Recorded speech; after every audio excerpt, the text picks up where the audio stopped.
Hello दोस्तों, स्वागत है आपका मार्केट ज्ञान चैनल में। बजट के लिए दो सेक्टर्स हैं जो बहुत ही इंपॉर्टेंट, रेलवे और डिफेंस सेक्टर। उनसे रिलेटेड स्टॉक्स की बात करेंगे क्योंकि ये दो सेक्टर हमेशा बजट से काफ़ी ज़्यादा इन्फ्लुएंस्ड होते हैं, क्योंकि बजटरी एलोकेशन का डायरेक्टली इन स्टॉक्स को ऑर्डर्स या डायरेक्टली इम्पैक्ट देखने को मिलता है। डिफेंस सेक्टर में गवर्नमेंट का फोकस है कि इंडिजनाइजेशन किया जाए डिफेंस इक्विपमेंट्स का।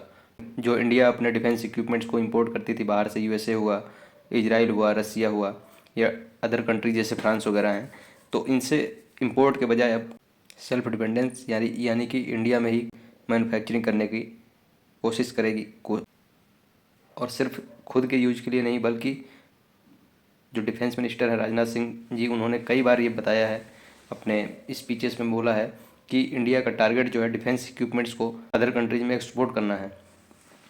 तो इसकी वजह से बजटरी एलोकेशन जो होने वाला है डिफेंस सेक्टर में, अगर उसको प्रीवियस ईयर्स में देखा जाए तो 2024-25 जो फिजिकल ईयर रहा है उसमें डिफेंस सेक्टर का जो बजटरी एलोकेशन था 6.2 लाख करोड़ का, उससे लगभग 10% का इंक्रीज इस बार होने के चांसेस हैं। तो उसकी वजह से डायरेक्टली कुछ स्टॉक्स हैं जो इन्फ्लुएंस्ड होंगे। उनमें सबसे पहला स्टॉक है एचएएल।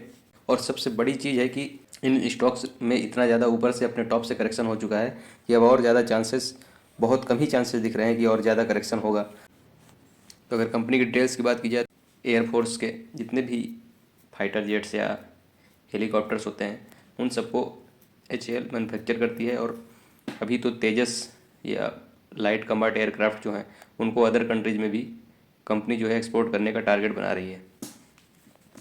वहीं अगर स्टॉक स्पेसिफिक बात की जाए तो कंपनी का 52 वीक हाई 5600 रुपीज़ का रहा है और लगभग अपने टॉप से 40% करेक्ट होकर अभी करेंटली 3800 के आसपास ट्रेड कर रहा है।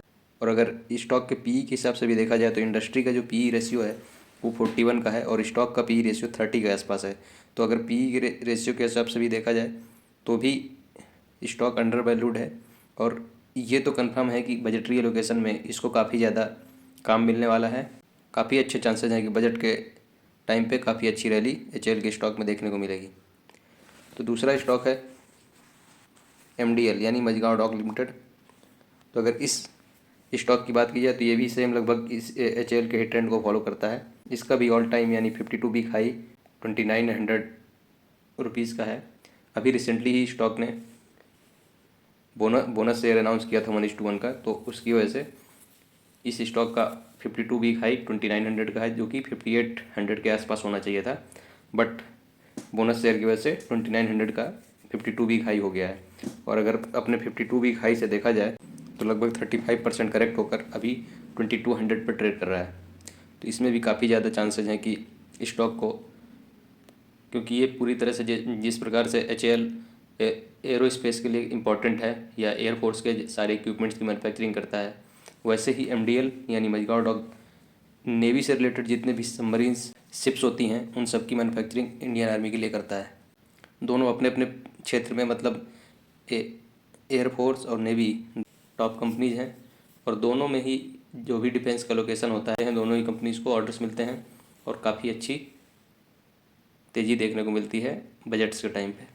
तीसरी जो कंपनी है बीईएल भारत इलेक्ट्रॉनिक्स लिमिटेड, ये भी डिफेंस सेक्टर के जितने भी इलेक्ट्रॉनिक्स से रिलेटेड काम होते हैं सारे, या तो एमडीएल समझिए या तो एचएएल, जितने भी इलेक्ट्रॉनिक्स से रिलेटेड चीज़ें होती हैं वो सारी सप्लाई करती है भारत इलेक्ट्रॉनिक्स। और आजकल तो आप समझ रहे हैं इलेक्ट्रॉनिक्स के बिना कोई भी इक्विपमेंट्स रेडी ही नहीं होता है। भारत इलेक्ट्रॉनिक्स को बहुत हैवी ऑर्डर्स मिलने वाले हैं। और स्टॉक की अगर बात की जाए तो 52 वीक हाई कंपनी का है 340 का और अभी स्टॉक ट्रेड कर रहा है 370 पे। तो ये भी लगभग 20% अपने टॉप से नीचे ट्रेड कर रहा है। तो इसमें भी काफ़ी ज़्यादा ग्रोथ पोटेंशियल है। और अगर स्टॉक का पीई देखा जाए तो अपने इंडस्ट्री पीई के आसपास ही ट्रेड कर रहा है और आरओई भी कंपनी का लगभग 26% का है। तो काफ़ी अच्छा इसमें ग्रोथ पोटेंशियल है और बजट के टाइम में तो पक्का इसमें मूवमेंट देखने को ज़रूर मिलेगा। तो ये हुए तीन स्टॉक्स जो कि बजट के टाइम पे डिफेंस सेक्टर के, ये तीनों स्टॉक्स एचएएल हुआ, एमडीएल हुआ और बीईएल, तीनों स्टॉक्स अच्छे रिटर्न्स देने के चांसेस रखते हैं। अब आइए बात करते हैं रेलवे सेक्टर में। रेलवे सेक्टर में भी काफ़ी अच्छा लोकेशन रहता है बजट में। और लास्ट ईयर अगर देखा जाए तो बजट में रेलवे सेक्टर का लोकेशन था 2.65 लाख करोड़ का, जो कि ऑल टाइम हाई है। और इसकी वजह से तीन चार ऐसे स्टॉक्स हैं जो काफ़ी अच्छी रैली दिखाते हैं। उनमें सबसे पहला स्टॉक है IRFC। अगर IRFC की बात की जाए तो इसका 52 वीक हाई 230 का है और करंटली स्टॉक 135 पे ट्रेड कर रहा है। तो अगर इसको अब इसके टॉप से देखेंगे तो लगभग 60% अपने टॉप से करेक्ट हो चुका है। तो ये सारे स्टॉक जितने डिफेंस के भी मैंने डिस्कस किए वो 30 से 35 के आसपास परसेंट के आसपास करेक्ट हो चुके हैं। और रेलवे में जितने भी स्टॉक्स अभी डिस्कस करने वाले हैं वो लगभग 50 to 60% करेक्ट हो चुके हैं अपने टॉप से। तो बहुत ही अच्छा इनमें पोटेंशियल है कि ये अपसाइड ही मूव करेंगे, क्योंकि इसमें इससे ज़्यादा करेक्शन इन स्टॉक्स में बहुत कम चांसेज है कि इससे भी ज़्यादा करेक्शन इन स्टॉक्स में हो। तो IRFC अपने टॉप से लगभग 65% नीचे 135 पे ट्रेड कर रहा है। और IRFC का जो काम है वो जितने भी रेलवे से रिलेटेड जितने भी इंफ्रास्ट्रक्चर प्रोजेक्ट्स होते हैं उनकी फंडिंग करना। तो कोई भी रेलवे सेक्टर में कैपिटल एक्सपेंडिचर अगर गवर्नमेंट करती है तो इस शेयर को पक्का बढ़ना है, क्योंकि यहीं से उन प्रोजेक्ट्स की फाइनेंसिंग होने वाली है। अगला स्टॉक है RVNL, जो कि रेलवे में कंस्ट्रक्शन का काम करती है। रेलवे पटरी का लाइनिंग करना या रेलवे स्टेशंस को बनाना है, जितने भी रेलवे से रिलेटेड कंस्ट्रक्शन का वर्क है वो RVNL को ही ऑर्डर मिलते हैं मैक्सिमम। तो काफ़ी ज़्यादा इसमें पोटेंशियल है अच्छे रिटर्न्स देने के। अगर स्टॉक के स्पेसिफिक बात की जाए तो इसका 52 वीक हाई 650 के आसपास है और स्टॉक अभी 376 पर ट्रेड कर रहा है। तो ये स्टॉक भी लगभग अपने टॉप से 50% करेक्ट हो चुका है।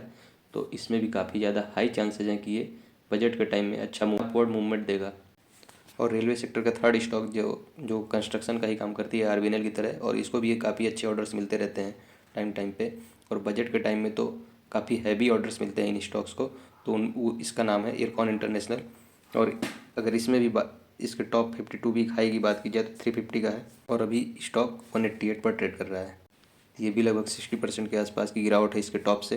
तो सारे ही स्टॉक्स रेलवे में लगभग 50 to 60% करेक्ट हो चुके हैं और काफ़ी अच्छा पोटेंशियल है इन पे बहुत अच्छे रिटर्न्स देने के बजट के टाइम पे।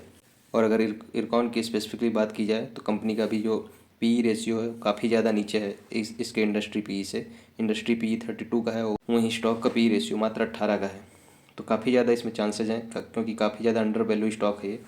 काफ़ी अच्छा रनअप इसमें देखने को मिल सकता है स्टॉक के बजट के टाइम पे। वहीं रेलवे से चौथा स्टॉक है Titagarh rail system. Titagarh rail system का जैसा कि आपको पता ही होगा कि इसका जो रेलवे के डिब्बे होते हैं उनका मैन्युफैक्चरिंग का काम है। तो जितना भी अगर बजट के टाइम पे जो भी नए रेल्स गवर्नमेंट अगर चलाने के लिए प्रपोज करती है कोई नई लाइन में या से उसी पुरानी लाइनों में ही डेंसिटी अगर रेलवे की ज़्यादा करने के लिए तो नए डिब्बे बनाने पड़ेंगे, क्योंकि रेलवे का अगर नंबर ऑफ़ रेल्स बढ़ेंगी तो उसके लिए डिब्बे भी ज़रूरत पड़ेगी। तो जितने भी रेलवे के डिब्बे बनाने के ऑर्डर होते हैं वो टीटागढ़ रेल सिस्टम को ही मिलते हैं। तो बजट के टाइम में हमेशा ये स्टॉक अच्छे रिटर्न्स देता है। अगर वहीं बात की जाए कंपनी के 52 वीक हाई की तो इसका 52 वीक हाई 1900 का है और स्टॉक करेंटली 1000 के आसपास ट्रेड कर रहा है। ये भी लगभग 60% का गिरावट है इसके टॉप से। तो सारे स्टॉक्स रेलवे में लगभग 50 to 60% अपने टॉप से गिर चुके हैं। तो इन चारों स्टॉक्स जो मैंने डिस्कस किए IRFC हुआ, RVNL हुआ, इरकॉन हुआ और टीटागढ़ रेल सिस्टम हुआ, इन चारों स्टॉक्स और में काफ़ी ज़्यादा ग्रोथ पोटेंशियल है और काफ़ी अच्छे रिटर्न्स आपको बना के दे सकते हैं। मल्टी बैगर रिटर्न की इसमें पॉसिबिलिटी है। और वहीं डिफेंस सेक्टर में सारे स्टॉक्स लगभग 30 to 35% करेक्ट हो चुके हैं जो मैंने डिस्कस किए। HL हुआ, MDL हुआ और BEL हुआ, तीनों ही डिफेंस स्टॉक्स भी लगभग 30 से 35% अपने टॉप से करेक्ट हो चुके हैं। तो इन सारे स्टॉक्स में आप अगर ओवरऑल देखेंगे तो काफ़ी अच्छा ग्रोथ पोटेंशियल है बजट के टाइम पे, क्योंकि इन दो सेक्टर्स में ही लगभग बजट का 15 to 16% एलोकेशन होता है।